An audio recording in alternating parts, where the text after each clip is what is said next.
Le 17 octobre dernier s'est tenue à l'ONU la 4e commission chargée des politiques spéciales et de décolonisation, avec l'adoption d'une série de 20 projets de résolution votés par les pays membres. Mais la grande surprise que nous avons eue, la surprise que les Africains ont eue, c'est l'abstention du Sénégal, de la Côte d'Ivoire et de la Guinée-Bissau lors des votes de la résolution anticolonialisme.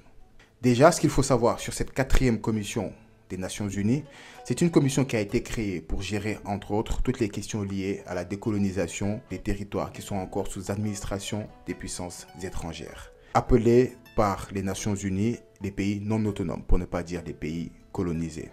Ces territoires sont au nombre de 17, dont la Nouvelle-Calédonie. Mais c'est une commission également qui traite de toutes les questions liées à toutes les formes de colonisation qui puissent exister, notamment les questions de présence de bases militaires étrangères dans certains États et qui font l'objet de beaucoup de discussions et de mésententes entre les pays des Nations Unies. Cette commission se réunit chaque année avec l'ensemble des pays membres pour voter un certain nombre de projets de résolution visant à aller dans le sens de la décolonisation de ces territoires dits non autonomes qui sont encore sous administration de puissances étrangères. Le 17 octobre dernier, 20 projets ont été votés par la Commission. Parmi ces projets, un projet a particulièrement attiré notre attention. Il s'agit du projet de résolution numéro 20 sur l'octroi de l'indépendance aux pays et aux peuples coloniaux, élimination du colonialisme sous toutes ses formes et sous toutes ses manifestations. Je vous invite à lire le document disponible sur le site de l'ONU, dont je mettrai le lien dans la description. Dans cette résolution est inscrit un certain nombre de points visant à dénoncer le colonialisme, les crimes du colonialisme et la nécessité de mettre fin au colonialisme sous toutes ses formes et dans toutes ses manifestations.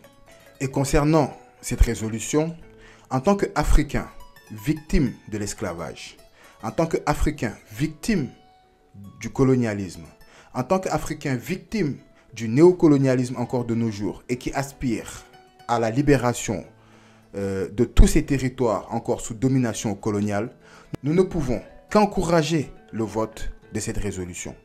Mais à notre grande surprise, à notre grande déception, le Sénégal, la Côte d'Ivoire et la Guinée-Bissau, en tant que pays africains, ont décidé de s'abstenir lors des votes de cette résolution. La déception pourrait être moindre pour la Côte d'Ivoire ou encore pour la Guinée-Bissau, lorsque nous savons combien ces pays sont soumis aux puissances occidentales. Mais la déception elle est encore beaucoup plus grande lorsque ce sont les nouvelles autorités du Sénégal, à savoir Bassirou Diomaye Faye, qui avait appelé au panafricanisme, qui avait appelé à la souveraineté africaine, s'abstenir durant ces votes. Nous ne comprenons pas. Nous invitons alors Mme Yacine Fall, ministre de l'intégration africaine et des affaires étrangères, à nous donner des explications. Que le président Bassirou Diomaye Faye lui-même nous donne des explications.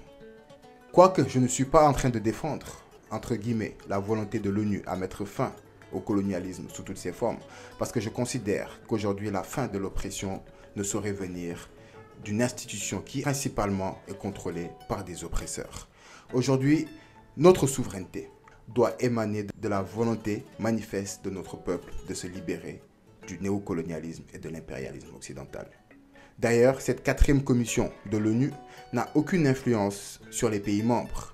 Des pays comme la France, les États-Unis, le Royaume-Uni, qui sont encore des pays colonisateurs, ne sauraient être sanctionnés par l'ONU en cas de non-respect des engagements de ces projets de résolution.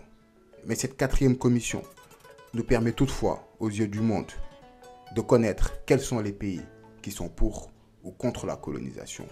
Quels sont les pays qui ont le courage d'affirmer aux yeux du monde leur souveraineté. Nous avons été ainsi déçus par la posture aujourd'hui du gouvernement du Sénégal. Toutefois, nous exigeons des explications de nos autorités sur ces questions.